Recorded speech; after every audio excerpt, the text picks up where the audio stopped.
Hello নামাজ, welcome back to family class 12 semester 4 এ আজ আমরা ইতিহাসের মোস্ট ইম্পর্টেন্ট নিয়ে আমরা আলোচনা করব। দেখো, আমাদের কাছে অনেকেরই আছে এরকম যে আমাদের কাছে ইতিহাসটা একটু কঠিন লাগে। তো সেক্ষেত্রে আবার কি আমাদের ইতিহাসের আগে কোনো বন্ধ নেই? তার আগে কিন্তু আমরা অনেকটা বন্ধ পেয়েছি সাবজেক্ট ওয়াইজ। তো যাদের রাষ্ট্রবিজ্ঞান আছে তাদের কিন্তু হাতে একদিনও সময় নেই, অর্থাৎ রাষ্ট্রবিজ্ঞানের পরের দিন আমাদের ইতিহাস পরীক্ষা। তো সেক্ষেত্রে এই যে এখন যে আমাদের বন্ধটা আছে, একটা বন্ধ অবশ্যই আমরা কার জন্য রাখবো? ইতিহাসের জন্য রাখবো। চলো এই বন্ধের ভিতরে, অর্থাৎ এই যে দুদিন বা একদিন এখন আমরা যে টাইমটা পাচ্ছি, এই টাইমে কোন কোন 8 নম্বরের প্রশ্নগুলো আমরা রেডি করবো, চলো তাড়াতাড়ি করে দেখে নাও। দেখো, আমরা যদি দেখি বা আমরা কিন্তু এটা সবাই জানি, আমাদের অনলি ফর কি ইউনিট 4 থেকে আমাদের কি করবে, ইউনিট 4 থেকে আমাদের 4 নম্বরে 8 নম্বরের প্রশ্ন আসবে। কয়টা প্রশ্ন আসবে? 2x ফর্মুলা অনুযায়ী দুটো প্রশ্ন আসবে, আমাদের একটা প্রশ্ন কি করতে হবে? লিখতে হবে। তো দেখো কোন কোন গুরুত্বপূর্ণ প্রশ্নগুলো এবার আছে। দেখো, এক দাগে যদি আমরা দেখি, আলীগড় আন্দোলনের প্রেক্ষাপট ও কর্মসূচি উল্লেখ করো, অথবা আলীগড় আন্দোলন একটি সংক্ষিপ্ত বিবরণ দাও। দেখো 2 নম্বরে আছে কি, নরমপন্থী নামে কারা পরিচিত? 1885 থেকে 1905 খ্রিস্টাব্দ পর্যন্ত জাতীয় কংগ্রেসের নরমপন্থী নেতৃবৃন্দর কার্যাবলীর মূল্যায়ন করো। দেখো, আমরা যদি 3 নাম্বার প্রশ্ন দেখি, তাহলে আমাদের কি আছে? 1946 খ্রিস্টাব্দে নৌবিদ্রোহের কারণ ও গুরুত্ব আলোচনা করো। দেখো, এই প্রশ্নটা ভেরি ভেরি ইম্পর্টেন্ট।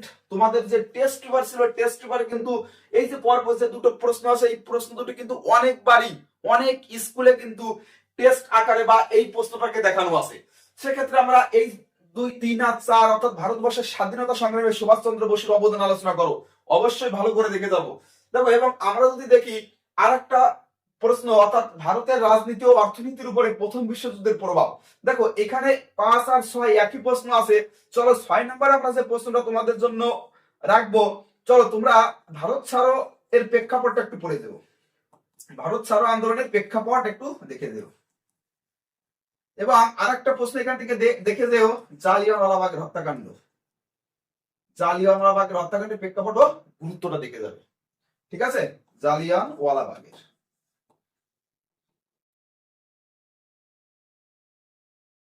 তো দেখো, এই যে সময়টা আছে, এই সময়টা কি করো, তাড়াতাড়ি করে এই প্রশ্নগুলো রেডি করে ফেলো। আর যদি তোমার কাছে সব উত্তর না থাকে, দেখো হ্যালো টপার্সে কিন্তু অলরেডি 2 থেকে 3টে উত্তর দেওয়া আছে। আমাদের এই দুটো প্রশ্নের উত্তর কিন্তু হ্যালো টপার্সে আছে, এবং আরো 3 এবং 4 নম্বরের প্রশ্ন কিন্তু তোমরা পেয়ে যাবে কোথায়? হ্যালো টপার্সে। তোমাদের প্লেলিস্ট আকারে ইতিহাসের যতগুলো প্রশ্ন দেওয়া আছে, দেখো অনেকগুলো প্রশ্ন কিন্তু তোমাদের ইতিহাসের তোমাদের কি সমাধান দেওয়া আছে, অর্থাৎ উত্তর দেওয়া আছে। তোমরা সেই ভিডিওগুলো দেখে নিতে পারো। এবং তোমাদের যদি এই ভিডিওটা ভালো লাগে, অবশ্যই তোমার বন্ধুদের কাছে শেয়ার করে দাও, এবং লাইক, কমেন্ট এবং সাবস্ক্রাইব করো। এবং এরপরে যদি আর কোনো উত্তর তুমি না জানো এই প্রশ্নগুলোর, তাড়াতাড়ি করে কমেন্টস করো। কেননা দেখো, একটা কথা বলি, ইতিহাসের আগে কিন্তু যাদের রাষ্ট্রবিজ্ঞান আছে তাদের কোনো বন্ধ নেই। তো আমাদের যা সমস্যা সমাধান এই 2-1 দিনের ভিতরে করে নিতে হবে। ধন্যবাদ।